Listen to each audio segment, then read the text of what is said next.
magbasa ng salita ng hula. Mapalad ang nakikinig at tumutupad. Mapalad ang nahahapis at sila ay aaliwin. Mapalad ang nagugutom at sila ay bubusugin. Ang magtiis hanggang sa wakas, sila lamang ang maliligtas. Ang magtiis hanggang sa wakas, sila lamang ang siyang maliligtas. Lalaganap ang kasamaan at sila'y magkakanuluhan. Lilitaw ang mga bulaan dito sa sanlibutan. Makipot ang pintuan patungo sa kaligtasan. Malapad ang pintuan tungo sa kapahamakan. Ang magtiis hanggang sa wakas, sila lamang ang maliligtas. Ang magtiis hanggang sa wakas, sila lamang ang siyang maliligtas.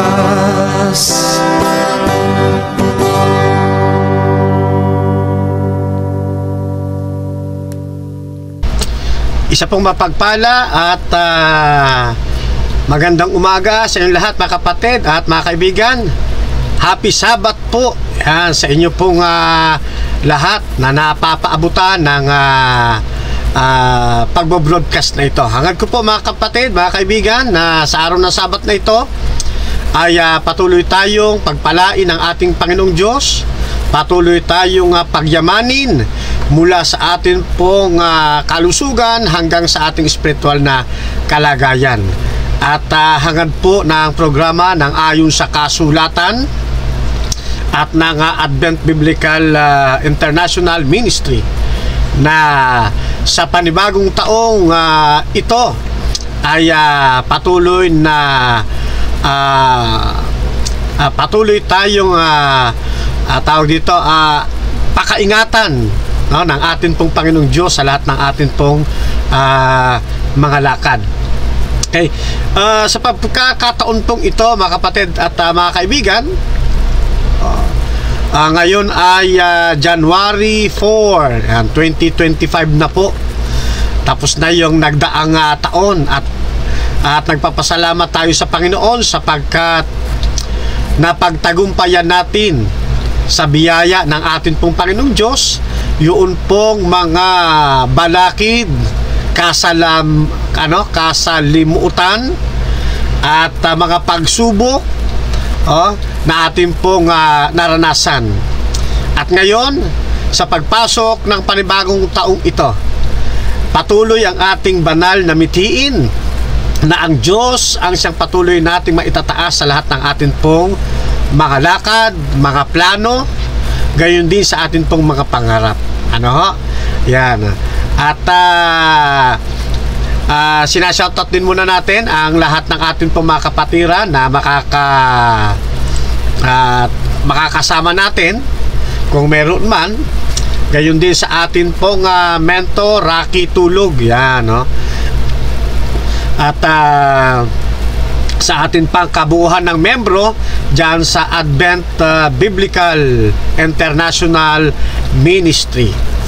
Ganon din, sinashoutout natin ang atin pong Grandmaster dyan po sa F4 Social Justice Educator of the Philippines sa pangunguna ni Professor Arnel G. Sanchez. Binabati rin po natin ang lahat po ng mga kaibigan na patuloy nating binabible study sa iba't iba nating mga iglesia at sa iba't ibang lugar kung saan po mayroong pangangaral ang mga Seventh-day Adventist. Congratulations sa mga bagong nabinyagan ng bago magtapos ang 2024 at mga bagong nabinyagan sa pagpasok ng 2025. Noong pong nakaraan ay tayo po ay nakapasyal dyan po sa Lumban SDA Church o Seventh-day Adventist Church. At hindi tayo mapupunta riyan kung hindi dahil sa imbitasyon na pinagkaloob sa atin ng mga kapatiran at ang nakumontak sa atin, ayan, si Sister Rose Odias ng Lumban SDA Church. So dyan po sa mga taga Lumban Seventh-day Adventist Church ay happy Sabat po sa inyo, mapagpalang hapon po. Mayroon po tayo mga bagong binyagan ngayon dyan. Ay manatili po kayo sa atin pong Panginoon hanggang sa dumating ang atin pong hinihintay na pagbabalik ng ating Panginoong Jesucristo. Binabati rin po natin ang atin pong elder po dyan, si Elder Ronnie Makalatan. Yan. Siya po yung ating head elder ngayon dyan sa Lumban Seventh-day Adventist Church. At kaya Elder Darrell Garcia ng Lumban SDA Church. So ako po ay lubos na nagpapasalamat sa inyo pong mainit na pagtanggap, mainit na pagsalubong at masarap ninyong mga pagkain nung kami po ay napunta riyan. At syempre pinasasalamatan din po natin ang kanilang ibinigay na barong. Ayan, no? Nakikita nyo naman sa screen. Ano po? So, yan po ay bigay ng ating pong mga elders. No? Dalawa po yan. At talaga namang napakagaganda. Ito nga ho, suot ko ang isa. No? Suot ko ang isa. Kung inyong mapapansin, close up natin. Yan. So, maraming salamat dito po sa inyong napakagandang barong na inyo pong ibinigay. Ano ho? Yan. So, thank you po sa inyong blessings. At syempre, bukod riyan, nagpapasalamat din tayo doon po sa mga kapatid na nag-sponsor na patuloy dito po sa atin pong gawain. Okay? Noong mga nakaraan ay bago matapos yung taong 2024 ay meron pong mga kapatid na talaga namang ang kanilang natatanggap na biyaya ay ine-extend nila po hanggang sa atin pang makatulong po sa gawain ng atin pong Panginoon. Kasi marami po tayong mga projects. Kung inyong nakikita, meron tayong sa first aid, meron tayong napakarami nating mga gawaing ginagampanan ngayon.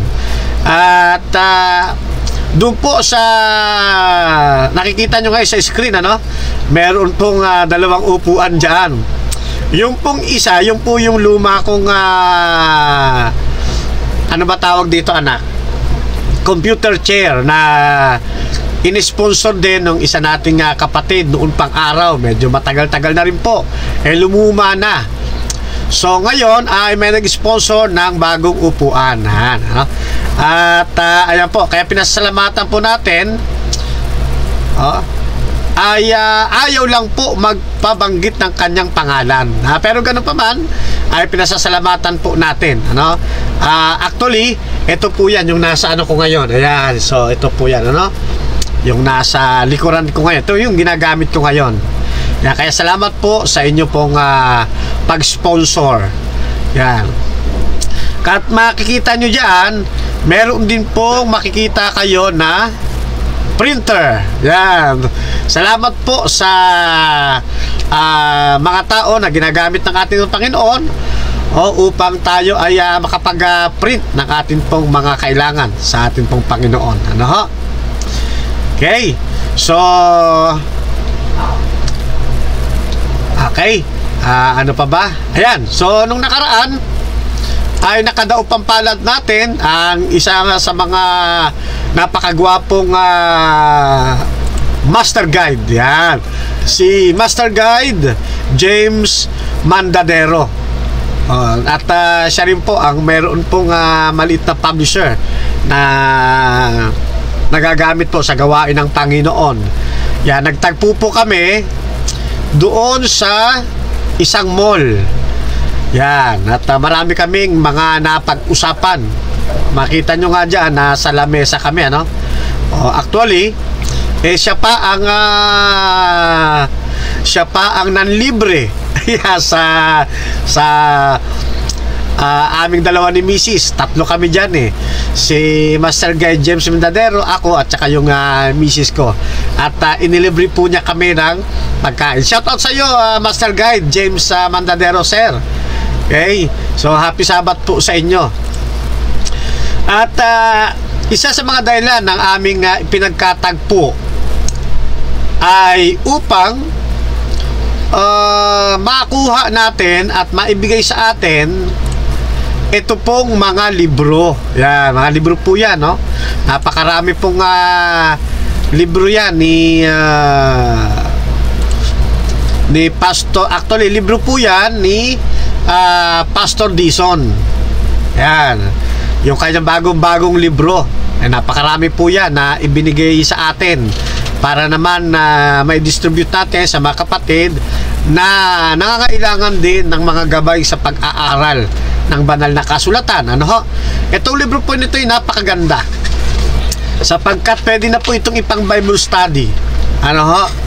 Yan, yung mga busy na hindi masyado makapaganda, bitbitin nyo lang yung aklat na ito, makakapag-deliver na kayo ng inyong ipapaksa.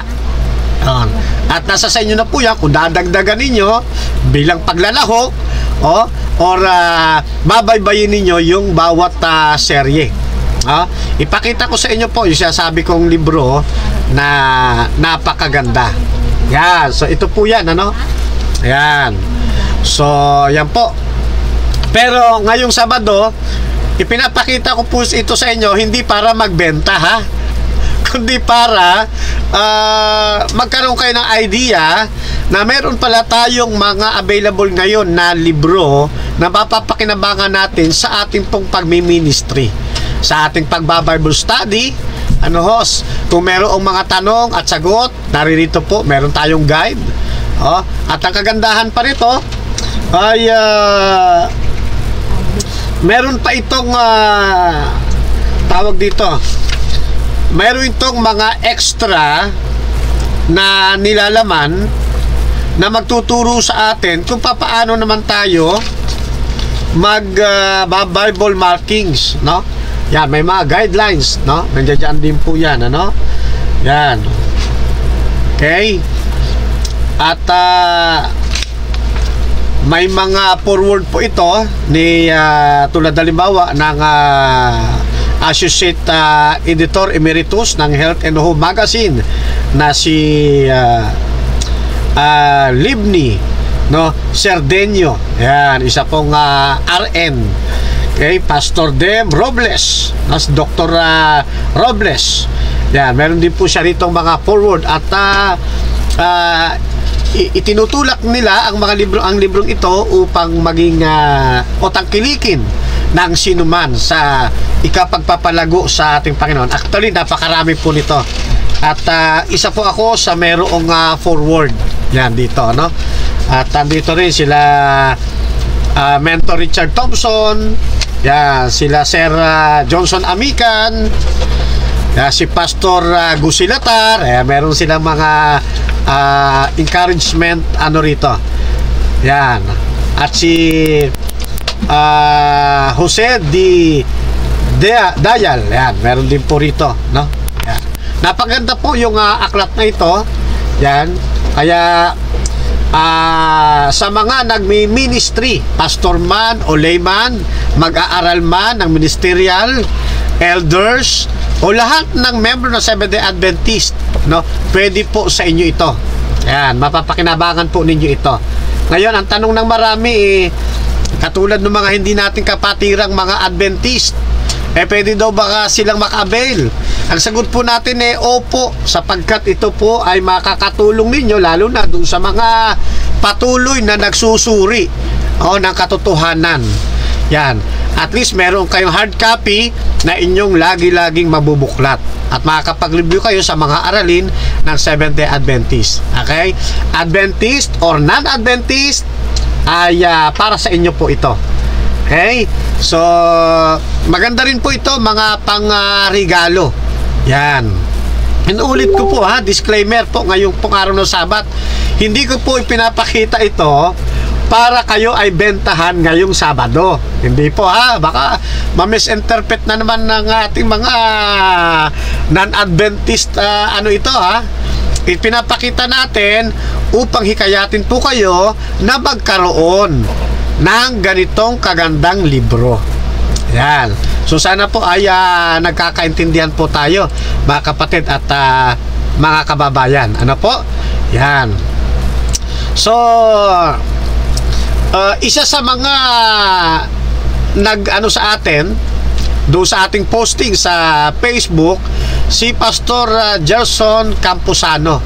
Sabi ng atin pong kaibigan, I have a copy, sabi niya, I recommended this book sa mga layman at pastor na nangangaral. Yan. So, kasi meron nga siya, nakita niya at nabasa niya, kapag-kapakinabang. Ako nga, binabasa ko rin po itong aklat na ito. Yan. Kaya i-try nyo po, mga kapatid, na kayo ay magkaroon. Okay, ngayon naman, kaya tayo nagkakaroon ng ganitong pagbo-broadcast kasi may mga kapatid tayo na nagsasabi, nagtatanong, pwede ba yung ipang Bible study? Yan. Ang sagot natin yes, pwede po nating ipang Bible study. Sabi ko nga kanina, kung kayo po ay busy at hindi na kayo makapaghanda ng inyong mga tawag dyan, notes. Yan. Pwede nyo nang dalhin itong aklat na ito, tapos titignan nyo na lang, i-deliver nyo na lang. Ano po? Kung meron naman kayong mga pandagdag na ipanglalahok ninyo doon sa mga paksa na nasa aklat na ito, pwede ninyong gawin. Ito naman guide na, kaya nga nakalagay dyan, The Evangelist Manual, Bible Study, yun, question and answer. So, makakatulong po ito sa atin. Okay? So, ngayon ay aralin natin, yung isa sa mga nilalaman ng aklat na ito. Yan. So, magpasimula tayo dito sa verse sa page 16 to 20. Yan, simulan natin sa page 16 to 20. Ang topic ay paano maliligtas o paano maligtas ang tao. Yan, no? So, gamitin natin guide ito at lahukan natin ng mga ano pang pwede nating mailahok, pero primary source natin ay ito pong Evangelist Manual ni Pastor Evangelist Season Dizon. Okay? So, yan po ay tatalakay natin page 16 to 20. Okay? So, ano po ang paksa? Paano maligtas ang tao? Okay, bago po tayo magpatuloy sa ating pong ginagawang o gagawing pag-aaral ngayon, syempre, katulad po ng lagi nating kaugalian, tayo po muna ay dumulog sa ating pong Panginoong Diyos. Let us pray. Dakila po at makapangyarihan namin Diyos, muli po naming binabalik sa inyo ang aming pong paglulahati, ang aming pong pasasalamat. Sa aming pong gagawing pagsasang-usapan ngayon, kayo po nawa ang patuloy naming maparangalan at maitaas. Pangunahan niyo po ang programang ito ng ayon sa kasulatan. At maraming mga kaluluwa ang mapaabutan ng magiging pag-aaral ngayon at mabigyan ng linaw sa mga doktrinang dinadala ng inyong pong bayan na inyong pong pinagkatiwala. Bendisyon po ng langit, Ama, ang igawad sa bawat isa mula sa panuntunan ito ng ayon sa kasulatan hanggang sa mga mapapaabutan ng pag-aaral nito. Binabalik po namin uli sa inyo ang aming pong pasasalamat at dalangin sa pamamagitan po ng napakatamis na pangalan ng aming pong Panginoong Hesus. Amen. Kaya ang paksa po natin ngayon pong hapon ng Sabado, paano maligtas ang tao. Okay? Dito po natin uhugutin ang atin pong magiging pag-aaral mula sa pahina 16 hanggang pahina 20 o 20. Okay? Paano maligtas ang tao? Sa pahina 16 ng aklat na ito, ganito ang ating mababasa mula sa pagkakahango sa aklat ng Heneses Kapitulo 1 talata 27. Ang wika, at nilalang ng Diyos ang tao ayon sa kanyang sariling larawan.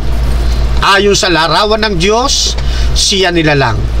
Nilalang niya sila na lalaki at babae.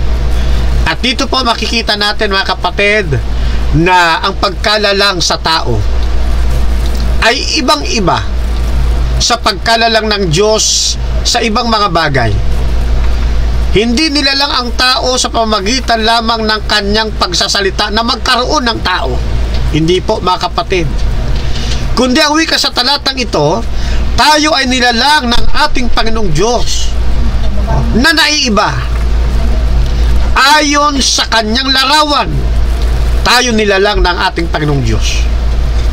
At nilalang ng ating Panginoong Diyos ang tao, lalaki at babae. Hindi sinabi ng Diyos na magkaroon ng tao at pagbigla na lang naglitawan ang mga tao. Kundi ito ay hinubog mismo ng mga kamay ng ating pong Panginoong Diyos.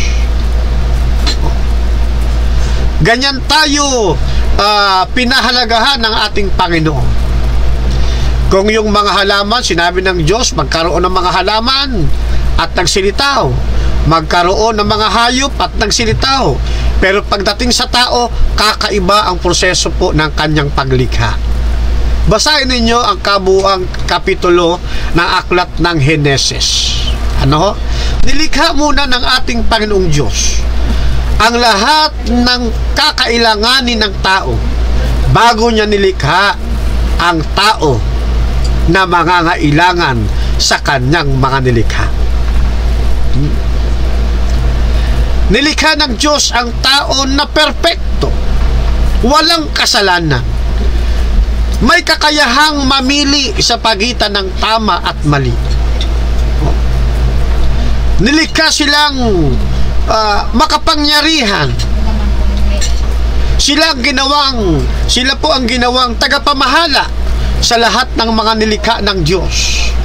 Napakaganda ng pagkakalikha sa atin ng Diyos. At napakaganda ng pagtuturing sa atin ng ating pong Panginoong Diyos. Kaya lubos tayong nagpapasalamat sa ating Panginoon sapagkat ibang-iba ang pagkalikha sa atin. At yung ating buhay, yung ating hininga, hindi sinabi ng Diyos na magkaroon ng buhay ang isang tao, kundi mismo ang kanyang hininga ang inilagay sa abutas ng ating mga ilong. Ganyan tayo ka-espesyal sa ating Panginoon. Kung ang Diyos ay walang kamatayan, ang tao ay ginawa rin niyang walang kamatayan. Hindi ba? Kaya napakaganda ng pagkakalikha sa atin ng ating Panginoong Diyos. Very special. Tayo ang lunduan ng kanyang pagkakalikha sa mundo ito. Kaya lang, itong napakagandang bagay na ginawa ng Diyos sa tao ay sinira ng kaaway. Pero bago pa man niya sirain ang nilikha ng ating Panginoon, ganito ang makibabasa natin sa aklat ng paglapit kay Kristo sa mga pahina 7 hanggang 8. Ginawa ng Diyos ang tao na sakdal sa kabanalan at kasayahan, at ang magandang lupa na mula sa kamay ng lumalang ay walang bakas ng kasiraan o anino man ng sumpa. Ganyan nilikha ng Diyos ang tao. Kaya walang dahilan para hindi tayo magpasalamat sa ating pong Panginoon. Ipinadama ng Diyos na tayo'y ibang-iba. Ipinadama ng Diyos sa pamagitan ng kanyang paglikha na tayo'y espesyal para sa Kanya. Isang perpektong nilalang. Nakalulungkot nga lamang sapagkat dumating sa kasaysayan ng pagkalikha sa tao na ang tao ay nasadlak sa pagkakasala at sumpa.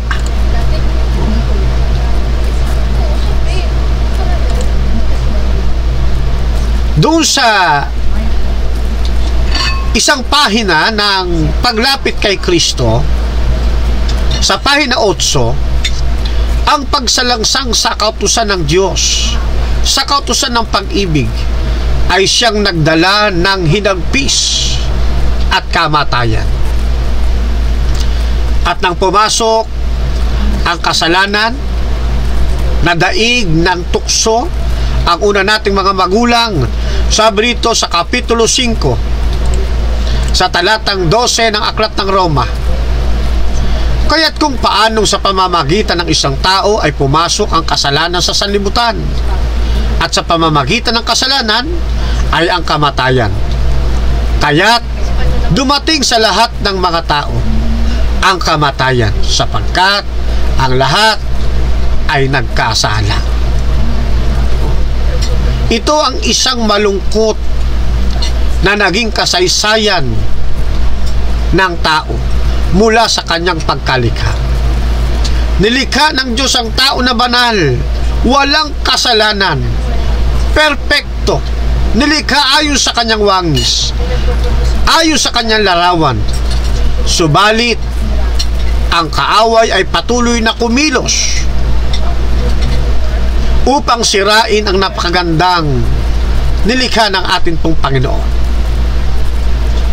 At nang natukso ang ating mga magulang, pumasok ang kasalanan.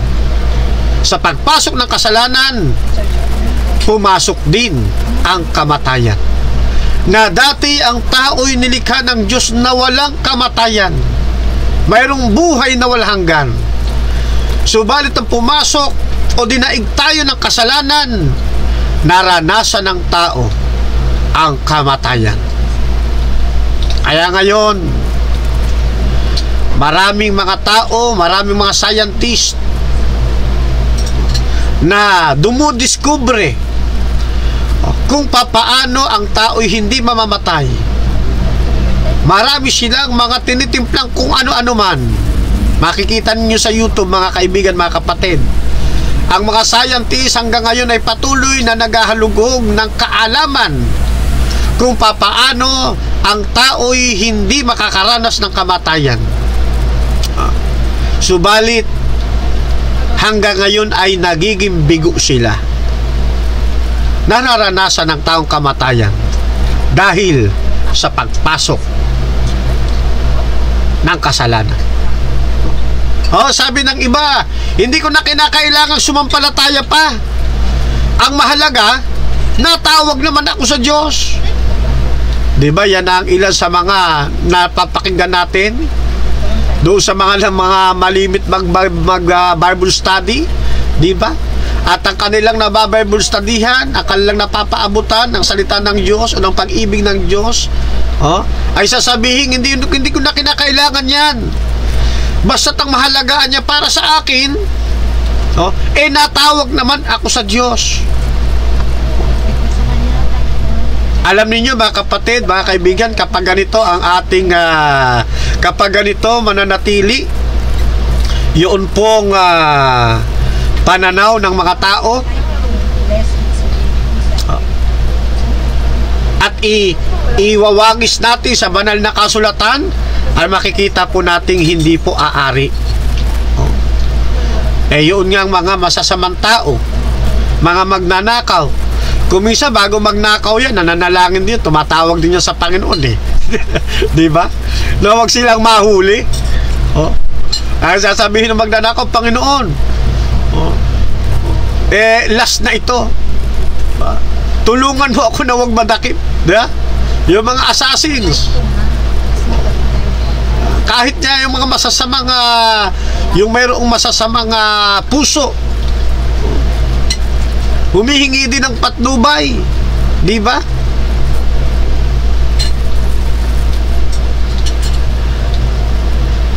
Shout out muna ako bago natin ituloy. Shout out kay kapatid na Jessie Obrero. Kay kapatid na Dondon Pamorcan. Okay. Shout out Sherwin Ray Catly. Happy Sabbath raw po mga kapatid. Ellen Etabol Copas. Yan. Si Tuachi Amoroto. Yan. So yan po, shout out po sa inyo. At kasalukuyang kasama rin natin yung ating gwapong Lodi ng sa kautusan at sa patotoo. Gusto ko na pag hindi ko napapanood yung kay Rocky Santos ng live nagtsatsaga na ako doon sa record. Shout out na Lodi Rocky Santos. Yan ating mga mahuhusay na mga Okay, so then tignan natin naman dito sa kabila. Alright. Okay, so yan, nabati na natin ayun, kay kapatid na Patrick Gonzales. Yan, kapatid na Patrick Gonzales, shout out po sa inyo at sa inyo pong pamilya. At hangad ko po sa New Year na ito ay patuloy na patatagin ka ng ating Panginoon sa iyong pananalig at pananampalataya sa ating Panginoong Diyos. Okay? At hangad din natin na patuloy na makita ng iyong buong sambahayan ang pag-ibig ng ating pong Panginoon. Okay? So tuloy tayo mga kapatid. Gaya ng mga sinasabi ng ilan, ang mahalaga, tumatawag ako sa Panginoong Diyos. Sapat na yon. Maaaring sa Kanya'y sapat na. Subalit ang Diyos patuloy pa rin nananawagan mga kapatid. Ayaw ng Diyos na mahirati ang tao sa ganitong kaisipan. Sa isang talata ng aklat ng Isaiah, sa Kapitulo 59, talatang 2, ay ganito ang ating mababasa. Kundi pinapaghiwalay ng inyong mga kasamaan kayo at ang inyong Diyos. At ang inyong mga kasalanan ay siyang nagpakubli ng kanyang mukha sa inyo upang siya'y huwag makinig. Mahalaga sa ating pong Panginoon na magkaroon tayo ng pagtitiwala, pananalig, pananampalataya at pagsunod sa Kanya. Ayaw ng Diyos na tayo nakahiwalay. Ayaw ng Diyos na tayo ay mananatili doon sa kasalanan, doon sa kasamaang ipinunla ng kaaway. Ang gusto ng ating Panginoon ay muli tayong manumbalik sa Kanya. Gusto ng Diyos na muling maibalik ang nawalang pagtitinginan ng tao at ng Diyos. Gustong maibalik ng ating Panginoon yung naputol na ugnayan ng tao at ng Diyos. Ay kung tao'y mananatili sa kasamaan, sa kasalanan, ang sabi sa talatang ito, ang Diyos, ikinukubli rin niya ang kanyang mukha doon sa mga taong ayaw magbago. Noon lang nakaraang mga araw, lagi nating narinig, marami tayong narinig na mga New Year resolutions. Maraming gustong mabago sa kanilang buhay. Ang nakakalungkot, hindi na isasama sa kanilang mga tagubilin o mga pagbabago yung patungkol sa kanilang pakikisa sa Diyos. Ito ang isang napakagandang New Year resolution ngayong taon. Doon sa mga taong wala pa kay Kristo, sa mga taong wala pa sa ating Panginoon, isama po ninyo sa inyong New Year resolution na kayo ay maibalik sa dating pagkakahugpungan natin sa Diyos. Kaya sabi rito, pinapaghiwalay tayo ng kasamaan. Ito na yung pagkakataon, mga kapatid, mga kaibigan naming binabible study, mga kaibigang nakikinig ngayon na hindi pa Adventist, humiwalay kayo sa kasamaan. At kayo ay makipag-isa sa atin pong Panginoong Diyos. Manumbalik tayo sa ating Panginoon. At doon sa mga ayaw sumampalataya, ang sabi sa atin sa Kapitulo 21, talatang 8 ng Aklat ng Apokalipsis, ngunit sa mga duwag at sa mga hindi mananampalataya at sa mga kasuklam-suklam at sa mga mamamatay tao at sa mga mapakiapid at sa mga manggagaway at sa mga mapagsamba sa Diyos-Diyosan at sa lahat ng mga sinungaling, ang kanilang bahagi ay sa dagat-dagatang nagniningas na apoy at asopre, na siyang ikalawang kamatayan. Samantala, dinaranas na ng tao ngayon ang kamatayan. At kung magpapatuloy pa ang tao sa kasamaan at hindi sasampalataya sa ating Panginoon Diyos, dadanasin pa niya ang ikalawang kamatayan. Saan naman ito? Mangyayari doon sa dagat-dagatang nagliliyab na apoy at asopre, na ayaw ng Panginoong Diyos ang tao'y mapunta rito. Ang nais ng ating Panginoon, ang tao ay mailigtas dito. Sa halip na dito siya mapunta, ang gusto ng ating Panginoon ay makapiling natin siya doon sa langit na bayan, hanggang sa bagong langit at bagong lupa.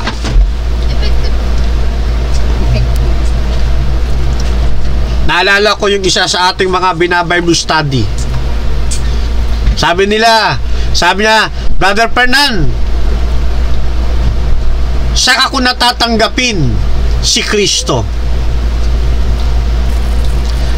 Tatapusin ko muna ang akin pong gawain. Pagsapit ng Oktubre, manunumbalik na ako sa Panginoon. Mga kapatid, nakakalungkot na karanasan. Isang chat ang dumating sa atin. Nangyari ito noong mga 2023. Chat ang dumating sa atin mula sa kanyang mga anak, na yung kanyang ating binabible study ay pumanaw na. Hindi na umabot ng itinakda niyang buwan. Nakakalungkot, mga kapatid. Tunay na hindi po natin hawak ang ating buhay. Hindi natin piho kung kailan ito mawawala sa atin. Kaya sabi nga ng banal na kasulatan, kapag marinig ninyo ang panawagan ng Diyos, marinig ninyo ang kanyang tinig, ngayon din, ora mismo, kung kailan ninyo narinig ang kanyang tinig, doon tayo manumbalik sa ating Panginoon. Nakakalungkot sapagkat maraming mga tao ang itinatakda ang kanilang sarili para tanggapin ng Panginoon ng mahabang panahon.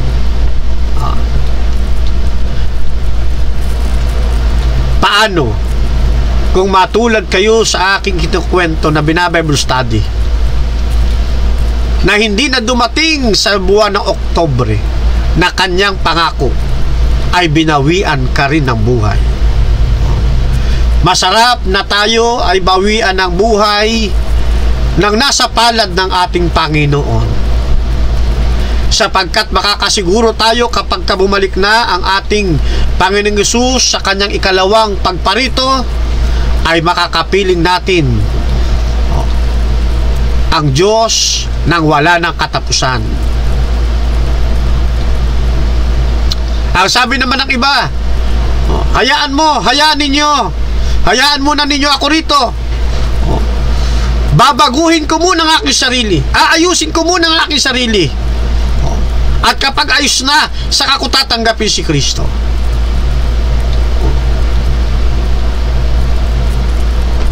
Isang mga pananaritang nakakapanghinayang. Maraming tao ang mga mapapakinggan natin ng ganyan. Lagi nating tatandaan, anumang New Year resolution natin, anumang pagsasabi natin na babaguhin natin ang ating sarili, hindi natin ito mababago. Malibang si Kristo ang magbago nito. Ang sabi doon sa isang pahina ng paglapit kay Kristo, pahina 21, imposible para sa atin kung tayo lamang na makatakas sa balon ng kasalanan kinalulugmukan natin. Masama ang ating puso, hindi natin ito mababago. Naalala ko tuloy yung kanta. Ano sabi roon? Gusto kong bumait, kaya lang hindi ko magawa. Maraming taong ganyan. Ngayong 2025, babaguhin ko na aking sarili. Ngayong 2025, ito yung aking New Year resolutions. Yan din ang sinabi nila noong 2022, 2023. Natapos na ang mga taon, hindi nila nabago ang kanilang mga sarili. At ngayon na naman 2025, yun na naman ng New Year resolutions. Imposible para sa atin kung tayo lamang ang magbabago ng ating sarili. Malibang tayo ay lumapit kay Kristo upang baguhin ang ating buhay. Kaya doon sa mga nagsasabing babaguhin nila kanilang sarili, itong taong ito, ganito nang aking gagawin, ipasakop natin ang ating buhay kay Kristo. At sabihin natin sa ating Panginoon na siya ang bumago ng ating buhay.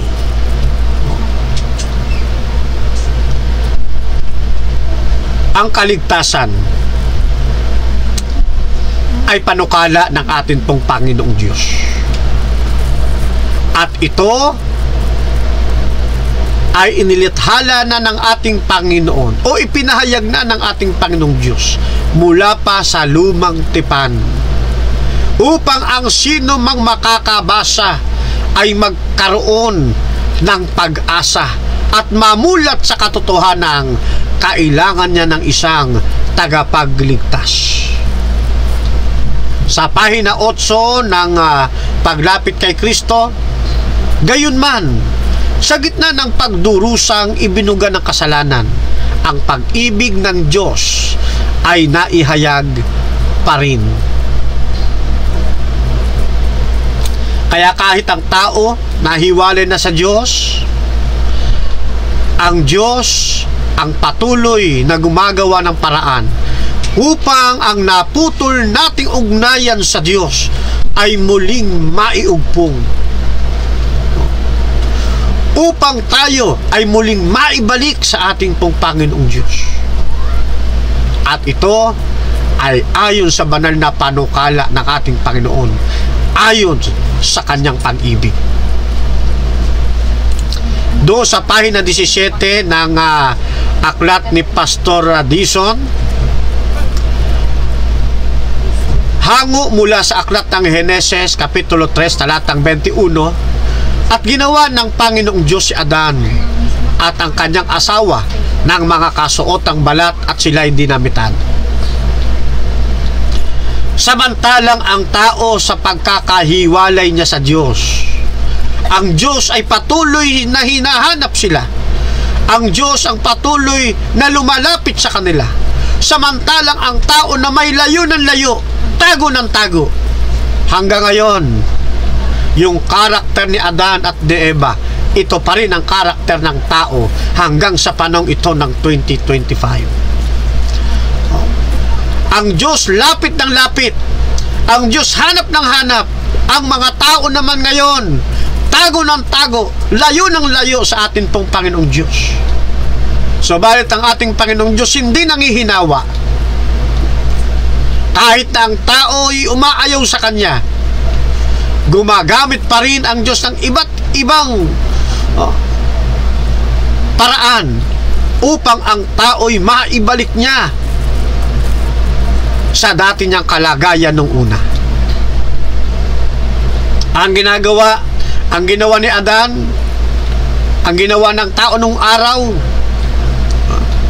gumawa sila ng panapi mula sa mga dahon upang mapagtakpan nila ang kanilang kahubaran sa harapan ng Diyos.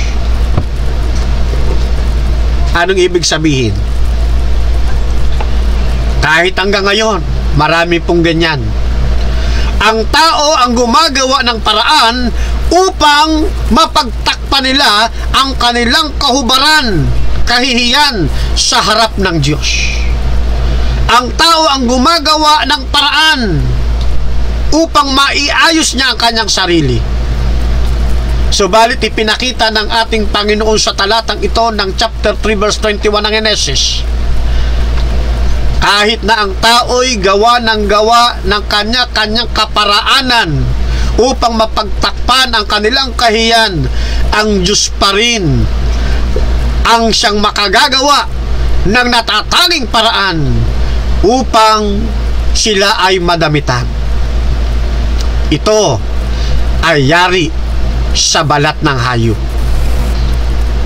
Kauna-unahang nagkaroon ng pagbububo ng dugo sa kasaysayan ng tao sa panahon ng Hardin ng Eden, nang kinuha ng ating Panginoong Diyos ang balat ng hayop upang gawing panapi sa kanilang kahubaran. At hanggang sa panahon ito, mga kaibigan, mga kapatid, lagi nating iisipin, hindi natin mapapagtakpan ang lahat ng ating kamalian. Hindi natin mapapagtakpan ang lahat ng ating kahinaan. Ang Diyos ang gagawa ng paraan upang mapawi itong lahat. Hindi natin maitutuwid ang ating sarili malibang ituwid ito ng ating Panginoon. Hindi natin maibabalik ang ating sarili sa ating Panginoong Diyos malibang ang Diyos ang gagawa ng paraan. Kaya sa talatang ito makikita po ninyo ang Diyos mismo ang gumawa ng kanilang kasuotan, yari sa balat upang sila'y madamtan.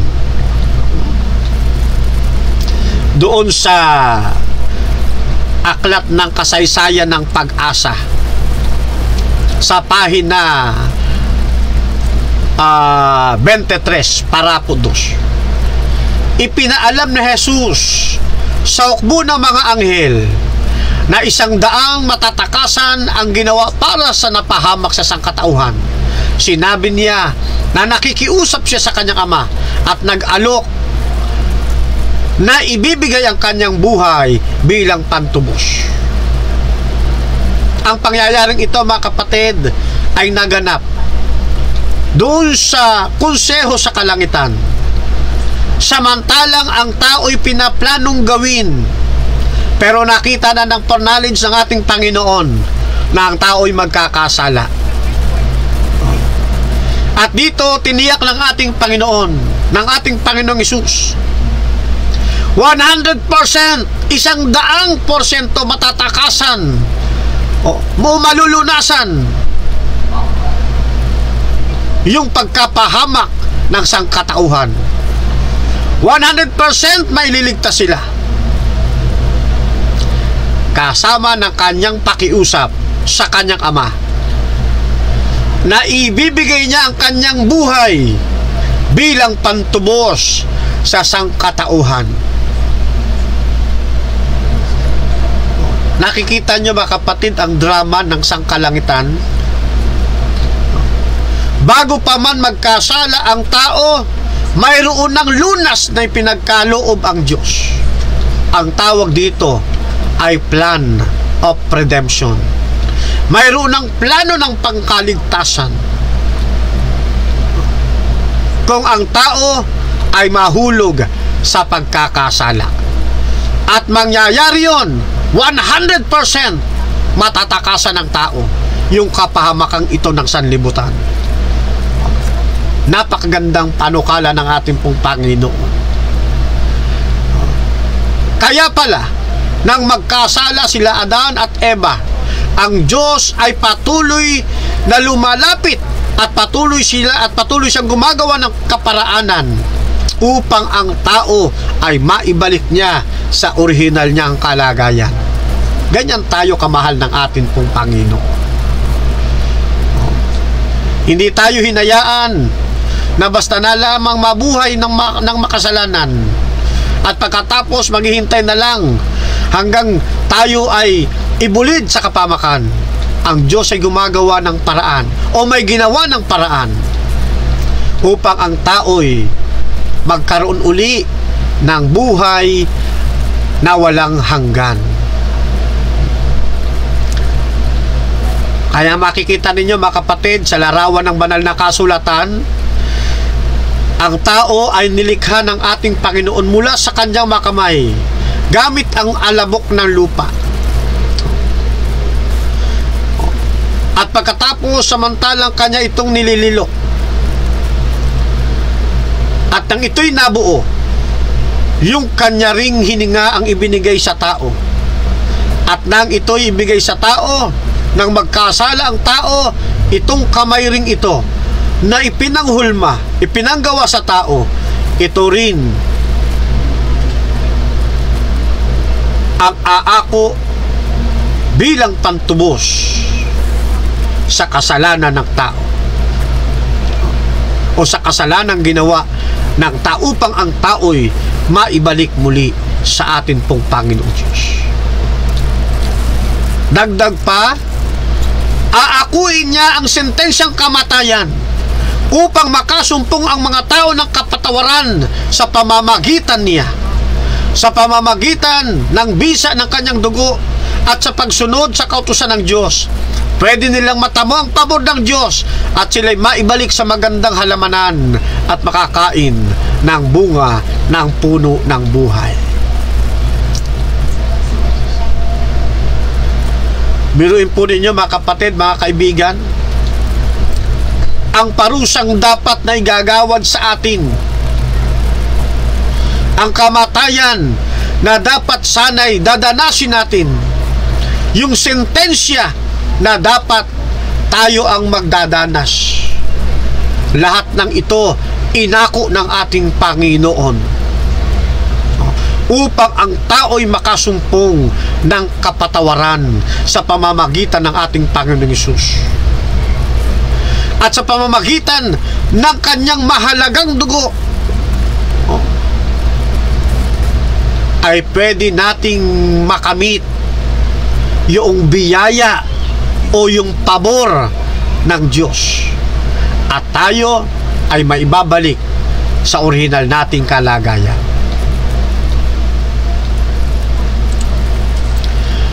Sa pahina 17 ng aklat ni Pastor Dison dito sa Evangelist Manual, hinango ang Isaias 9:6 upang ipakita sa atin na hindi lamang sa lumang tipan ipinahahayag ng Diyos ang kaligtasan o yung panukala ng pagliligtas, kundi binibigyang diin na mangyayari na ito ay mag-extend hanggang sa bagong tipan. Tingnan ninyo. At ang magiging katuparan ng mga inaaninuhan ng pagliligtas sa lumang tipan ay magaganap sa bagong tipan.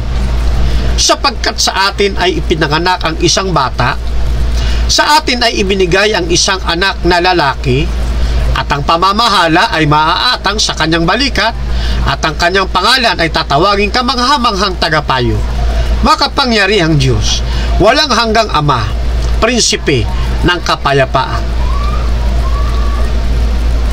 Darating ang kapanahunan. Samantalang sinusulat ni Propeta Isaiah sa mga katagang ito, nabuhat sa Panginoong Diyos na mayroong isang lalaki na ipanganganak ng isang babae, ng isang berhen, upang gampanan ang lunduan ng pagbibigay ng kaligtasan. At ito po, ayon sa kapanahunan, ipinanganak ang ating Panginoong Hesus na siyang inihuhula sa aklat ng Isaiah. Doon sa Kapitulo 3, talatang 16 ng aklat ni Juan, na siyang pinakapuso ng Ebanghelyo, ang wika rito, sapagkat gayon na lamang ang pagsinta ng Diyos sa sanlibutan, na ibinigay niya ang kanyang bugtong na anak, upang ang sino mang sa kanya'y sumampalataya ay huwag mapahamak, kundi magkaroon ng buhay na walang hanggan. Ano po ang layunin kung bakit merong anak na nagkatawang tao? Ano ang layunin? Bakit mayroong Diyos na nagkatawang tao? Upang ang tao ay huwag mapahamak. Nais ng Diyos na ang tao ay magkaroon ng buhay na walang hanggan, gaya ng dati. Kaya ang sabi sa talatang ito, sapagkat gayon na lamang ang pagsinta ng Diyos sa sanlibutan, ibinigay niya ang kanyang bugtong na anak. Sino po yan? Ang ating Panginoong Hesus. Upang ang sino mang sumampalataya sa ating Panginoong Hesus ay huwag mapahamak, kundi magkaroon ng buhay na walang hanggan. Kaya dyan sa mga kapatid naming binabible study, huwag na ninyong ipagpabukas pa ang pagtanggap sa ating Panginoon. Pwede na itong gawin ngayon. Iluhudin nyo ang inyong mga tuhod at dumalangin kayo sa Panginoon na siya'y tinatanggap ninyo bilang Panginoon ng inyong buhay at tagapagligtas. Sinsiro kayong lumapit sa ating Panginoon, sapagkat ang sabi rito, ayaw ng Diyos na tayo ay mapahamak. Ang gusto ng ating Panginoon, sumampalataya tayo ng totoo sa anak ng Diyos, sa ating Panginoong Jesucristo, at tayo ay magkakaroon ng buhay na walang hanggan. Bago ko ituloy, ako muna'y babati sa mga hindi inabutan ng ang aking pagbati kanina.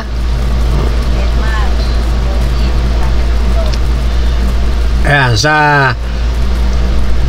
kapatid na Jessie Obrero, happy Sabat po.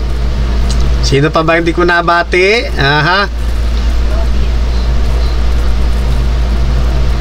Paki-anuhan nyo nga ako. Robin, ha? Teka, dito nga muna ako. Kay Tuachi Amoroto. Yan, shoutout po sa inyo, kapatid at Tuachi. Happy Sabat po. Jessie Gonzales, yan, likewise po, happy Sabat. Maximo Tenyo, maayong palis, brother, from Hagna. God bless po, kapatid na Maximo Tenyo. Shout out kay kapatid na Marjorie Liandino Rodriguez. Yan, kasalukuyan po natin kasama. Siya raw po ay kasalukuyang nanonood sa ating programa ng Ayon sa Kasulatan. Jeffrey Opong, good afternoon and happy Sabbath. Yan, likewise po kapatid na Jeffrey. Sa aking gwapong-gwapo at napakakisig pa rin mentor, Rocky Tulog. Yan, si Rocky Tulog na laging puyat sa pagtuturo sa Advent Biblical International Ministry members. Shout out kay kapatid na Denmar Santiago. Yan, ang may programa ng Ayon sa Nasusulat. Pinag-combine yung Ayon sa Kasulatan at saka yung ano may kay Kaveni? Ang Nasusulat. Ayan. Pinag-combine ang kinalabasan ayon sa Nasusulat. Yan. Ito naman sa atin, ayon sa Kasulatan. Ayan. Shout out sa iyo. Okay. Kay Robin. Yun. Kay kapatid na Robin. Miss ko na itong kapatid na Robin nating ito eh. Eric Pamorcan, Eric Fondevilla Fontamelias Falar Pamorcan. Yan, nakasama rin po natin. Shout out po sa inyo at manigong bagong taon po sa biyaya ng ating Panginoon. Kaya Mopera Yurili, tama ba yung bigkas ko? Yeah, so shout out po at happy Sabbath. Naka-Greek word po kasi. At hindi ako bihasa sa tawag dito sa paraan ng pagbigkas o sa tono. Ayan, hanggang basa lang tayo. Shout out po kay Ace Watchman Camara. Yun. Okay, shout out po sa inyo. Ganun din, happy Sabbath. Balter Gideon Vigo. Kaya sa ating napakagandang inaanak at mayroong napakagininto ang tinig. Ayan, kaya Michelle Donoso Cortezano. Ayan, shoutout po sa buong pamilya ng Cortezano at sa buong pamilya ng Donoso. Okay, so kailan ka ba hinihintay ni ninang mo kung kailan ang inyong bonding activity? Okay, so shout out kapatid na Roy Comendador. Yan, happy Sabbath din po. Mark Bryan, Sally Calebra Montemon, yung sister Sally. So shout out po sa inyo at mapagpalang bagong taon po. Yan. Then Robin Garzula. Yan, happy Sabbath. Garzula tuloy. Garzola. Happy Sabbath po sa inyo kapatid at sa inyong buong family. Shout out din po kay kapatid na Gary. Yan. Paano ba binibigkas yung apelyido ni Brother Gary? Ganun lang ano? Yan. Kay kapatid na Gary Escoses. Shout out po sa inyo. Alright. So wala ba akong nalagpasan? At kung meron man, ay kasama po kayo sa akin pong pag-shoutout ngayon sa ating live broadcast. Okay, so tuloy ang atin pong ginagawang pag-aaral gamit po ang The Evangelist Manual ni Pastor Evangelist Cesar Dizon. Okay, so doon sa Kapitulo 3, talatang 16, na isa sa mga napakahalagang mensahe ng banal na kasulatan, ang pinakapuso ng ebanghelyo Ang siyang banal na layunin ng ating Panginoon.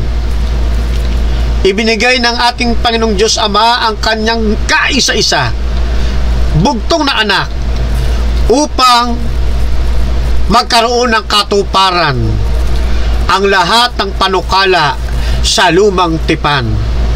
At sa kapanahunan ay naparitong anak ng Diyos sa pagkakatawang tao upang siya'y makita, mahawakan at mapakinggan ng mga tao. Naparito siya upang ang tao'y sumampalataya sa Kanya at hindi na magkaroon pa ng kapamakan, kundi magkaroon ng buhay na walang hanggan.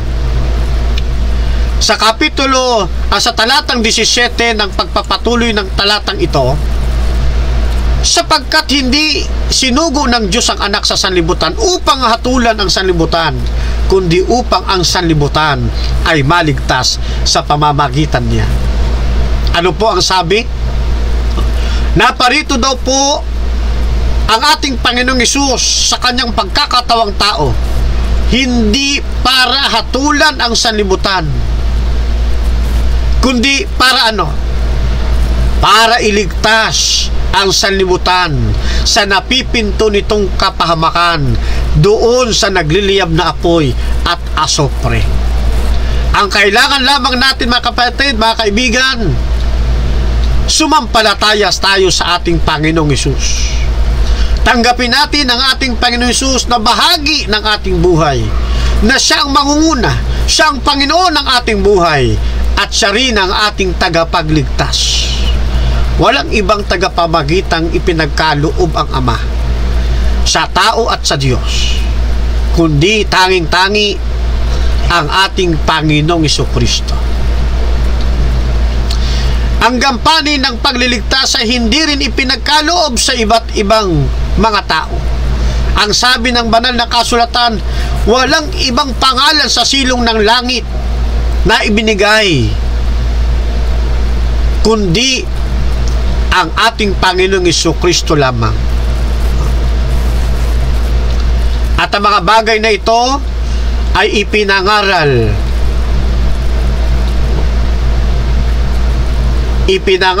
ng mga apostol, ipinapangaral ng bayan ng Diyos. Tingnan ninyo, doon sa pahina 18 ng aklat ni Pastor Dizon, mula sa pagkakahango ng unang Juan 4:14, ang wikay ganito: at nakita natin at sinaksihan na sinugo ng Ama ang anak upang maging tagapagligtas ng sanlibutan. Ito ang dahilan, mga kapatid, mga kaibigan, kung bakit ang Seventh-day Adventist ay hindi tumitigil sa kanyang pangangaral. Hindi tumitigil sa iba't ibang sistema ng pangangaral ng Ebanghelyo. Nagkalat sa social media. Meron ding mga man-to-man na pagbabible study. At meron ding sa pamamagitan ng pangmadlang pangangaral, sapagkat nais ng ating Panginoong Diyos na ang lahat ng tao ay mapabutan ng pabalita. Nais ng ating Panginoon na makilala ng Ama, na makilala ng lahat ng tao ang isinugo ng Ama. Walang iba kundi ang ating Panginoong Hesus, na siyang tagapagligtas ng sanlibutan. Sabi pa roon sa kapitulo 19 ng aklat ng Lucas, talatang 10, sapagkat ang anak ng tao ay naparito upang hanapin at iligtas ang nawala. Ito'y isang napakagandang pagtsatsaga ng atin pong Panginoon Diyos. Akalain po ninyo, nawala na ang tao, naligaw na ang tao, pero ang Diyos patuloy pa rin silang hinahanap at nais pa rin silang iligtas. Ang kailangan lang po natin isuko natin ang ating buhay sa atin pong Panginoong Diyos. Sa unang Timoteo, Kapitulo 1, talatang 15, tapat ang pasabi at nararapat tanggapin ng lahat na si Kristo Jesus ay naparito sa sanglibutan upang iligtas ang mga makasalanan, na ako ang pangulo sa mga ito, sabi ni Apostol Pablo. Hindi nagbibiro ang kaligtasan, mga kapatid. Lahat ng tao ay gusto ng ating Panginoon na tanggapin ang iniaalok na biyaya, tanggapin ang iniaalok na kaligtasan. Kaya lang sa kabila nito, mga kapatid, kahit na ang kaligtasan ay libre, marami pa ring ayaw. Marami pa ring ayaw. Pero ganun pa man, patuloy natin silang ipinapanalangin sa Panginoon. Maaaring tanggapin nila ang ating Panginoon sa pamamaraang iba. Ipagkatiwala natin sa ating Panginoon yung ating mga binabible study na hanggang ngayon ay ayaw pang tanggapin ang ating Panginoon at ang kanyang iglesia na kabibilangan. Pero ganun pa man, ang nais ng ating Panginoon, seryoso ang ating Panginoong Diyos na makilala ng lahat ng tao ang ating Panginoong Kristo upang sila'y magkaroon ng pag-asa sa balakyot na sanlibutan ito at magtamo ng buhay na walang hanggan. Ulitin natin ang talata na atin pong binabasa kanina, buhat sa Kapitulo 3, talatang 16. Sapagkat gayon na lamang ang pagsinta ng Diyos sa sanlibutan, na ibinigay niya ang kanyang bugtong na anak, upang ang sino mang sa kanya'y sumampalataya ay huwag mapahama, kundi magkaroon ng buhay na walang hanggan. Ito po ay isang regalo o biyaya na ibinibigay ng Diyos, iniaalok ng Diyos sa lahat ng tao. Ang sampalatayanan, ang ating Panginoong Hesus. Ito lang ang kailangan natin, ang lumapit sa ating Panginoong Diyos sa pamamagitan ng pagsampalataya sa atin pong Panginoong Hesus.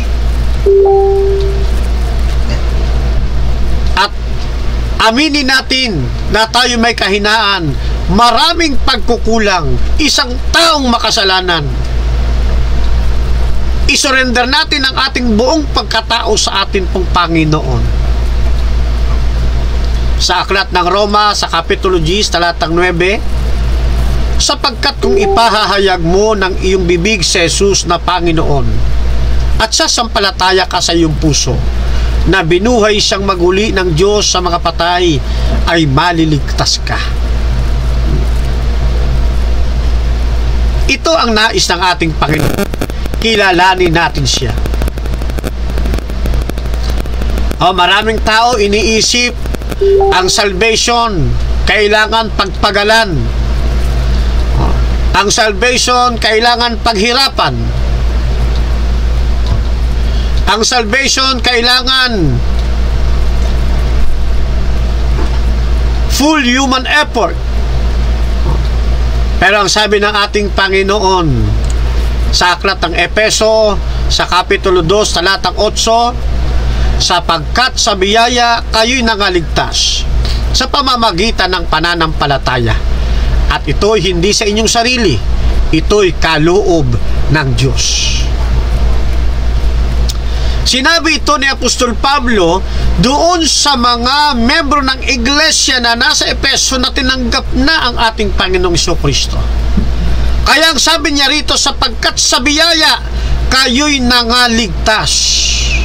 Past tense ang ginamit na pananalita. Sa biyaya, sa kagandahang loob, mula sa salitang Grego na charis, sapagkat sa kagandahan loob, sa karis, sa biyaya ng Diyos, kayo'y nangaligtas sa pamamagitan ng pananampalataya. At ito'y hindi sa inyong sarili. Sabi niya doon sa mga taga-Epeso, hindi ito sa inyong sarili. Hindi nyo ito pinaghirapan. Ito ay regalo. Ito ay kaloob ng Diyos. Ito ay bigay ng Diyos. Ang kaligtasan, bago mo matanggap, hindi pinagtatrabahuan. Hindi sinabi ng ating Panginoon, "Oops! Bago mo tanggapin itong salvation, kailangan ka munang magtrabaho." Hindi ho sinabing ganoon. Bago mo matanggap itong salvation, kailangan ka munang maghirap. Kailangan mong paghirapang gawin ito. Hindi ho sinabing ganoon, mga kapatid. Ang tao maliligtas sa pamamagitan ng biyaya, sa pamamagitan ng pananampalataya. Hindi ito sa inyong sarili. Ito'y kaloob ng Diyos. Kaya ang kaligtasan parang regalo na iniaabot sa tao. Iniaabot. Yan, iniaabot ng ganyan. Ang kailangan lang ng tao para mapasa kanya, yung regalo na yan ay tatanggapin niya.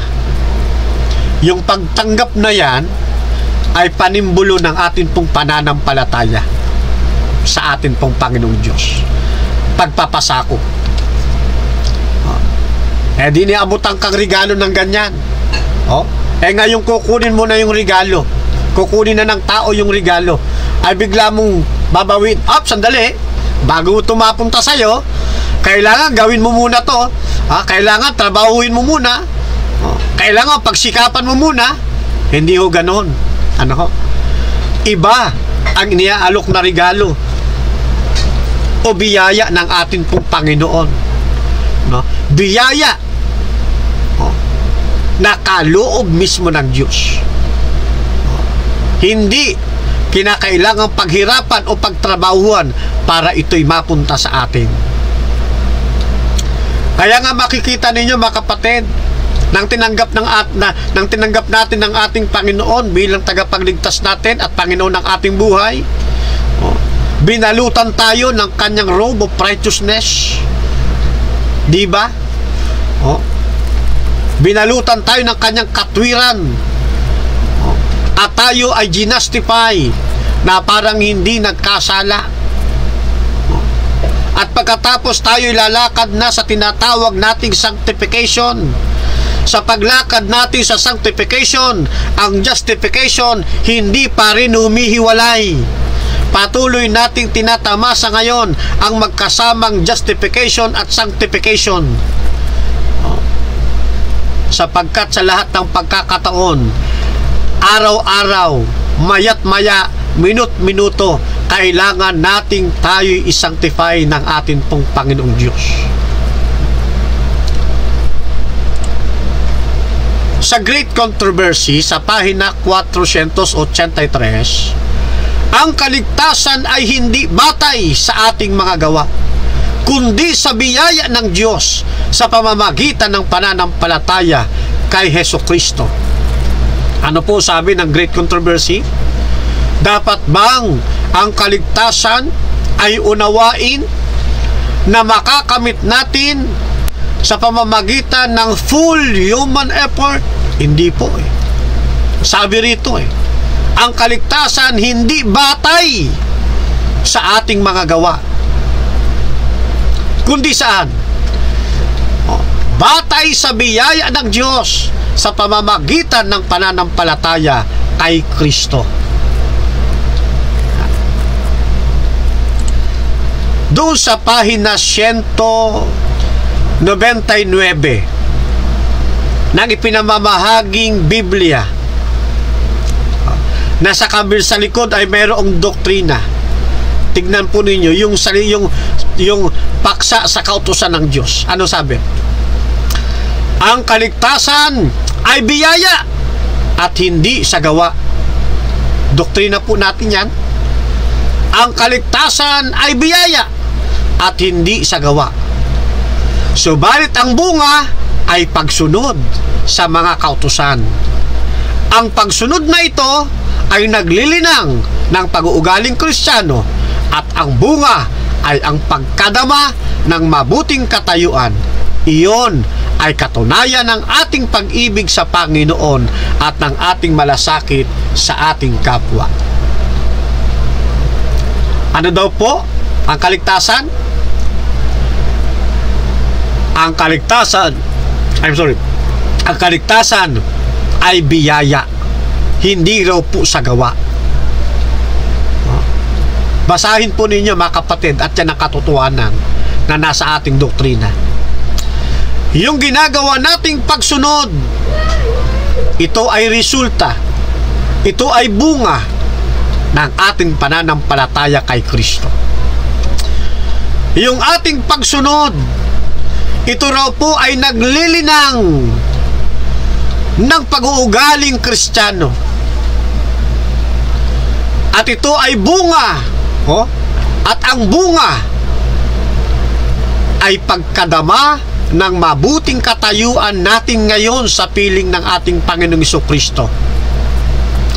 At ito daw pagsunod natin ay katunayan ng ating pag-ibig sa ating Panginoon at pagmamahal natin o pagmamalasakit sa atin pong kapwa. Kaya mga kapatid na aming mga binabible study, huwag ninyong paniniwalaan ang mga paninira ng iba na ang Seventh-day Adventist ay maliligtas sa pamamagitan ng pagsunod sa kautusan. Huwag ninyong paniniwalaan na yung mga sinasabi ng hindi natin kapananampalataya, na yung mga 70s, yung mga 70 Adventist ay sumusunod lamang yan sa kautusan para sila maligtas. Hindi po mga kaibigan.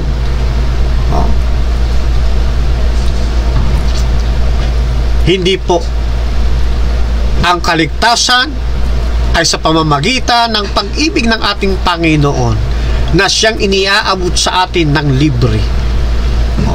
Iniaabot sa atin na hindi natin kinakailangang pagsikapan, hindi natin kinakailangang bayaran. At kapag nasa atin na ang kaligtasan ito, yung promise of salvation, ang kasunod na ito ay magre-resulta o magniningning na sa ating buhay ang kusa nating pagsunod sa kalooban ng ating Panginoon. At dito na malilinang ang tunay na pag-uugaling Kristiyano. Kaya yung mga nagsasabing sila'y Kristiyano, ayaw namang sumunod sa kautusan ng Diyos. Maghunos dili kayo mga kababayan. Ang pagsunod sa ating Panginoong Diyos ay naglilinang ng ating tunay na pagiging Kristiyano. At ito ang katunayan ng ating pagmamahal sa ating Panginoong Diyos at ang ating pagpapahalaga, pagmamalasakit sa ating kapwa. Sabi ng kapatid na Ellen G. White sa Step to Christ, pahina 62, ang kautusan ng Diyos ay nagpapakita ng ating pagkakasala. Totoo po yun. Sapagkat kapag walang kautusan, wala kang masasalamin na may nalalabag na tayo sa kalooban ng ating Panginoon. Ang kautusan ng Diyos ay nagpapakita ng ating pagkakasala at ang ating pangangailangan ng isang tagapagligtas. Hindi tayo maliligtas sa pamamagitan ng pagsunod sa kautusan. Lagyan nga natin ng highlights yan. Yan. Pulahan natin highlights. Yan. Hindi tayo maliligtas sa pamamagitan ng pagsunod sa kautusan, kundi sa pamamagitan ng pananampalataya kay Kristo. Kaya kapag tayo lumalakad na sa kabanalan, yung pagtupad natin sa kautusan ng ating Panginoon, yung pagsunod natin, yun ay resulta ng ginawa sa atin ng ating Panginoon. Yan. Ngayon, sa pagpapatibay ng banal na kasulatan buhat sa Kapitulo 6, talatang 23 ng Aklat ng Roma, ang kaloob na walang bayad ng Diyos ay buhay na walang hanggan kay Kristo Jesus na Panginoon natin. May bayad ba ang salvation? Wala, mga kapatid. Wala. Ang kaloob na walang bayad ng Diyos ay buhay na walang hanggan kay Kristo Jesus na Panginoon natin. Ano kailangan natin gawin? Ang sumampalataya sa ating Panginoong Jesus, ang magpasakop sa ating Panginoong Jesus, ang kilalanin na tayo ay makasalanan, totally surrender. Yun ang nais ng ating pong Panginoon. Sabi ng kapatid na Ellen White sa Paglapit kay Kristo, pahina 87, kaya nga't wala tayong anumang maipagmamalaki na nasa ating mga sarili. Wala tayong dahilan para magmataas. Ang pinagsasaligan lamang natin ng pag-asa ay ang katwiran ni Kristo na ipinasuot sa atin. Ganito kabuti ang ating Panginoon. Kaya sabi ng Epeso, sa biyaya kayo nangaligtas, hindi sa pamamagitan ng inyong magawa upang wag magmapuri. Kaya wala tayong may pagmamalaki. Wala tayong may pagmamalaki sa ating sarili. Wala tayong pwedeng maidahilan para magmataas. Sabi rito, ang pinagsasaligan lamang natin ng pag-asa ay ang katwiran ni Kristo na ipinasuot sa atin. Sa 6:23 ng Roma, sapagkat ang kabayaran ng kasalanan ay kamatayan, ngunit ang kaloob ng Diyos na buhay na ngunit ang kaloob ng Diyos na walang bayad ay buhay na walang hanggan kay Kristo Jesus na Panginoon natin. Nakita ninyo yung doktrina ng Adventist talagang nakahanay sa banal na kasulatan. Sapagkat ang Seventh-day Adventist ang siyang nagtuturo ng tunay na daan ng kaligtasan.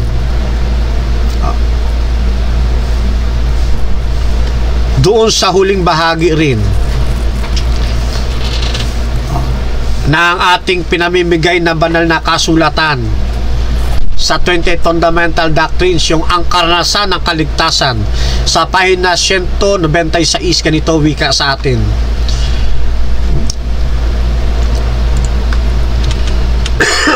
Ang sabi sa atin, walang hanggang pag-ibig at awa ng Diyos. Ginawa niya si Kristo na hindi nakakakilala ng kasalanan, na maging makasalanan para sa atin, upang sa Kanya tayo ay maging katwiran sa Diyos. Ano sabi ng ating fundamental belief? Ang parusang nararapat sa atin na dapat tayo ang magtatamasa, na dapat tayo ang maghihirap, pero dahil sa walang hanggang pag-ibig at awa ng Diyos Ama, ginawa ng Ama si Kristo na hindi nakakakilala o hindi dumaranas ng kasalanan na maging makasalanan. Paano naging makasalanan ng ating Panginoon Jesucristo? Ayon na rin sa banal na kasulatan, inako niya na para bagang siyang nagkasala, upang ang parusa na dapat sa atin ay mapunta sa Kanya, upang tayo ay maging katwiran sa Diyos. Ganyan tayo kamahal ng atin pong Panginoon. Sa 2 Korinto Kapitulo 5 talatang 21, yaong hindi nakakilala ng kasalanan ay Kanyang inaling may sala dahil sa atin, upang tayo'y maging sa Kanya'y katwiran ng Diyos. Ay mapalad tayo, mga kapatid, sapagkat meron tayong manunubos. Mayroon tayong Panginoong Jesucristo na siyang umako ng ating pong pagkakasala upang tayo'y maging katwiran sa Diyos Ama.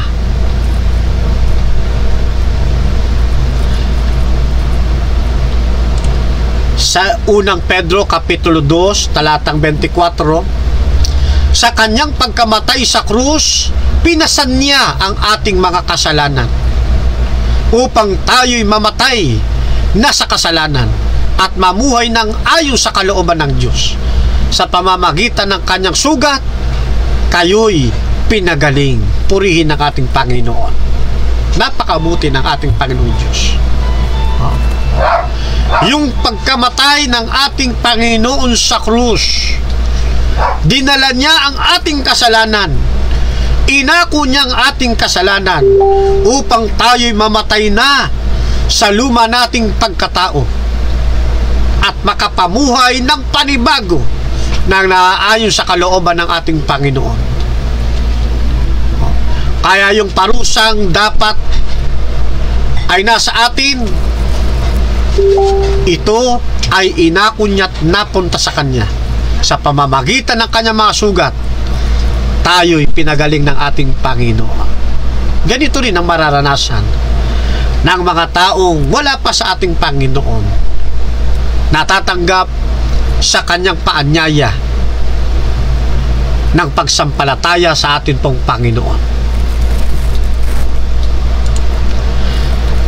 5:8 na aklat ng Roma, datapwat ipinagtatagubili ng Diyos ang Kanyang pag-ibig sa atin, na nang tayo'y mga makasalanan pa, si Kristo ay namatay dahil sa atin. Ano? Siya'y namatay dahil sa atin. Huwag nating sayangin, mga kababayan, mga kaibigan naming binabible study, mga kaibigan naming patuloy na nagsusuri. Huwag nating sayangin. Ang panahon ng pintuan ng awa ay bukas pa.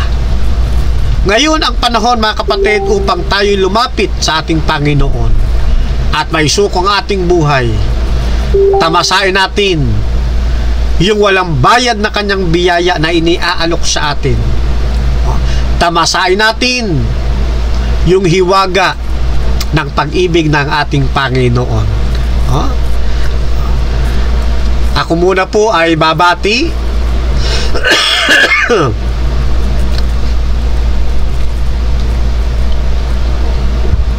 Okay, binabati natin si kapatid na Ber Dukusin. Ayan. So, shoutout po sa inyo, kapatid na Dukusin. Namimiss na po kayo. Ayan. Ayan. So, medyo matagal na tayong hindi nagpapanagpo, kapatid na Alfred. Alam nyo, mga kaibigan, ang kapatid na Alfred ang isa sa mga nagsanay sa akin para maging broadcaster sa radyo. Yan. Marami nang naitrain po ito, si kapatid na Berdo Kusin. No? Noon wala pang social media na kagaya nito. Pagkatapos namin doon sa Arcilla, or bago ang activity sa Arcillas, ayan, kami muna nagbo-broadcast doon sa ano yan? Kung di ako nagkakamali, yan DWAD yata yan, ano? Tama ba, kapatid na Alfred? Ayan, so sumasama-sama po ako dyan nung araw. Okay? Shoutout kay kapatid na Kim Navarro, Jesse Obrero. Happy Sabbath din kay May Molina Gicole. Yan. Okay? Shoutout Gideon Zolweta. Shoutout po sa inyo. Okay, meron pa ba? Okay, so mamaya ulit kapag may lumitaw. Alright.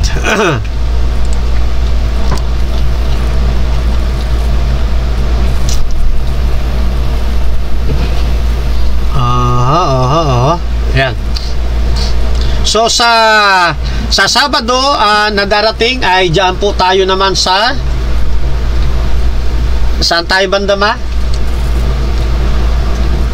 11 ano? Sa 11 diyan po tayo kay kapatid na Andrew Junio sa church, sa kanilang church anniversary. Okay, ano bang church? Nakalimutan ko tuloy ko anong church na pupuntahan namin dito kay kapatid na Andrew Junio. Yan, doon naman tayo maglilingkod sa susunod na Sabado. Yan. At pagkatapos, sa araw naman ng Linggo, magtuturo naman tayo ng first aid. Yan. Dito naman sa lugar ng Silang, Cavite. Ha? Okay. So, ayan, meron pa tayo. Shoutout natin si kapatid na Robin Corpus Santiago. Okay. Alright, tuloy tayo sa ating ginagawang pag-uuntahan, mga kapatid. Sa Kapitulo 1, talatang 29 ng Aklat ni Juan, nang kinabukasan ay nakita ni Juan si Jesus na lumalapit sa kanya at sinabi, narito ang kordero ng Diyos na nag-aalis ng kasalanan ng sanlibutan. Walang ibang makapag-aalis ng ating kasalanan, mga kaibigan, mga kapatid, malibang ang ating Panginoong Jesus. Kailanman hindi natin maiaayos ang ating sarili. Hindi natin maitutuwid ang ating mga sarili. Hindi natin maililigtas ang ating mga sarili kung wala ang tulong ng ating Panginoong Hesus. Kung wala ang biyaya ng ating Panginoong Diyos. Tandaan po natin, ang makapag-aalis ng ating kasalanan ay ang ating Panginoong Hesus. Ang kailangan lang po natin, mga kapatid, ang kailangan lang natin gawin, isumiti natin ng buo ang ating mga sarili. Sabi nga doon sa Juan 1:12, datapwat ang lahat ng sa kanyang nagsitanggap ay pinagkalooban niya sila ng karapatang maging mga anak ng Diyos. Sa makatwid ay ang mga nagsampalataya sa kanyang pangalan. Sa panahong tayo ay lumapit sa ating Panginoong Jesucristo, inilhod natin ang ating mga tuhod, nagpasakop tayo sa Kanya, ibinulalas natin ang ating mga pagkakasala, at tinanggap natin siya bilang ating Panginoon at tagapagligtas ng ating buhay. Ang sabi rito, tayo ay pagkakalooban niya ng karapatan na maging anak ng Diyos. Ang susi, mga kapatid, upang tayo'y magkaroon ng karapatan na matawag na anak ng Diyos at karapatan na matawag nating Ama ang Diyos, ay ang sumampalataya sa ating Panginoon. Kapag nangyari ito, ipagkakalob sa atin ang natatanging karapatan na tayo ay maging kanyang anak at siya naman ang ating maging ama.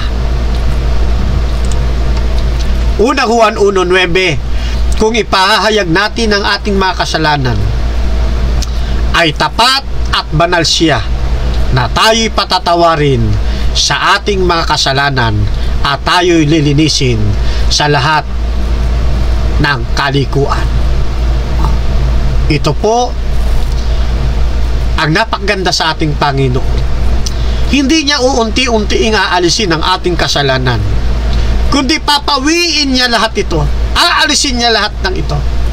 Sabi nga doon sa Isaiah, gaano man anya kapula ang inyong kasalanan, o mapulang mapula, o matingkad na pula, kaya niya itong paputiin tulad ng niebe. Ganito tayo pinapatawad ng ating Panginoon.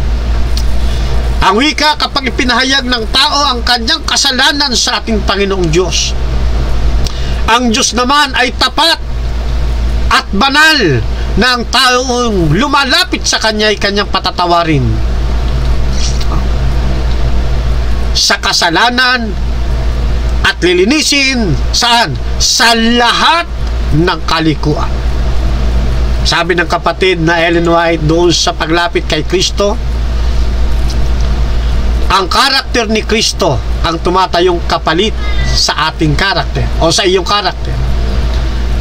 At ikay tinanggap sa harapan ng Diyos na parang hindi nagkasala.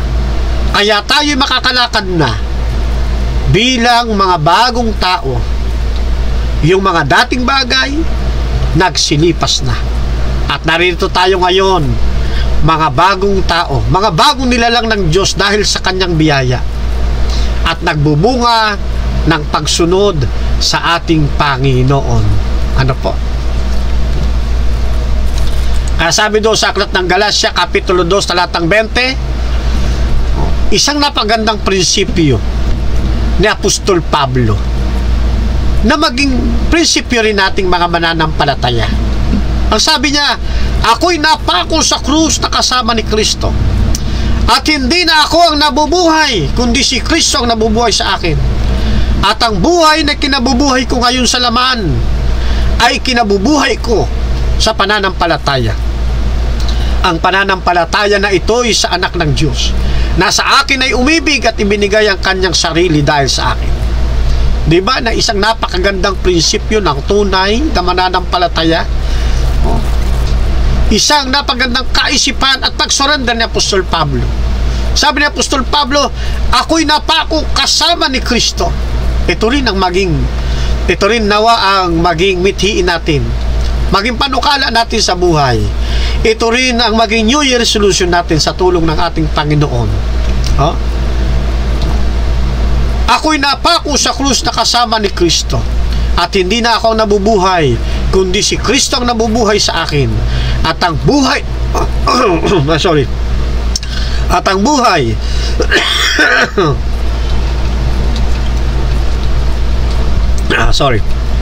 At ang buhay na kinabubuhay ko ngayon sa laman ay kinabubuhay ko sa pananampalataya. Parang ganito. Ang buhay na kinabubuhay ko ngayong 2025 sa laman ay ikinabubuhay ko sa pananampalataya. Ang pananampalataya na ito ay sa anak ng Diyos, na sa akin ay umibig at ibinigay ang Kanyang sarili dahil sa akin. Di ba't napakaganda, mga kapatid? Doon sa pinamahagi nating Biblia, sa pahina 119, ang paksay kautusan ng Diyos, ang pagsunod na may pananampalataya. Sapagkat yung pagsunod, ating napag-aralan kanina, ito ay bunga, resulta ng pagkatanggap natin kay Kristo. At ang pagsunod natin, dapat pagsunod na may pananampalataya. Ano? Ang pagsunod na may pananampalataya ay nagpapakita ng kapangyarihan ng Diyos na nagbago ng mga buhay.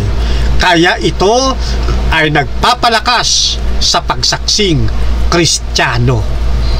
Yan. Doon sa Efeso, sa biyaya kayo nangaligtas sa pamagitan ng pananampalataya. At ito hindi sa inyong sarili. Ito'y kaloob ng Diyos. Hindi sa pamamagitan ng gawa upang ang sinuman ay huwag magmapuri. Sapagkat tayo'y Kanyang gawa na nilalang kay Kristo Jesus para sa mabubuting gawa na mga inihanda ng Diyos ng una upang siya nating lakaran.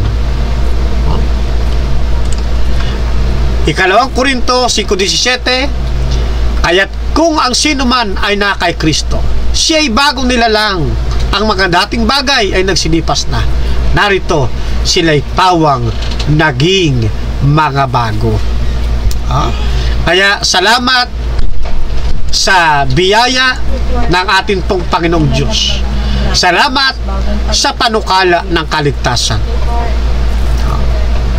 Salamat sa mayamang pag-ibig ng Diyos, na bagamat ang tao ay may katigasan ang ulo, Bagamat ang tao ay tago ng tago, takas ng takas, pero ang Diyos ay patuloy tayong pinahahalagahan. Patuloy tayong hinahanap. Siya ang gumagawa ng kaparaanan upang tayo'y maibalik sa dati nating kalagayan. Ngayon pong hapon, ang pinaksa natin ay unang topic sa aklat ng The Evangelist Manual ni Pastor Evangelist Cesar Dizon. Nawa po sa mga ginawa nating pag-aaral ngayong pong hapon ng Sabado, sa ginawa nating pagre-repaso sa aklat ni Pastor Dizon, doon sa mga kasalukuyan palang nag-aaral ng banal na kasulatan, at doon sa mga kaibigan nating mapapabutan ng pabalitang ito na patuloy na nagsusuri ng katotohanan, ay yakapin natin at tanggapin ang biyaya ng ating Panginoon at sumampalataya tayo sa Diyos, sumampalataya tayo sa ating Panginoong Jesucristo na siya ang ating Panginoon at tagapagligtas. Bago tayo tuluyang magtapos sa pamagitan ng panalangin, pabatiin ko muna ang ilan pa nating mga hindi nabati. Okay, shout out kay Bon, Ashley, Idanyo, Calo. Shout out po, happy Sabat po sa inyo. Shout out din po kay Patrick Gonzales. Okay, shoutout po sa inyo, kapatid na Patrick Gonzales. Ipagpamanhin kung kayo po ay natawag, ay hindi ko po nasasagot po ang inyong tawag. Ano ho? Alam nyo naman yung ating kadahilanan bakit hindi natin nasasagot po yung inyong tawag. Ano po? At sa mga nakapiling natin ngayon, ay maraming salamat po sa inyong pong pag-antabay, sa inyo pong patuloy na pagsuporta dito po sa ating programa sa Ayon sa Kasulatan. At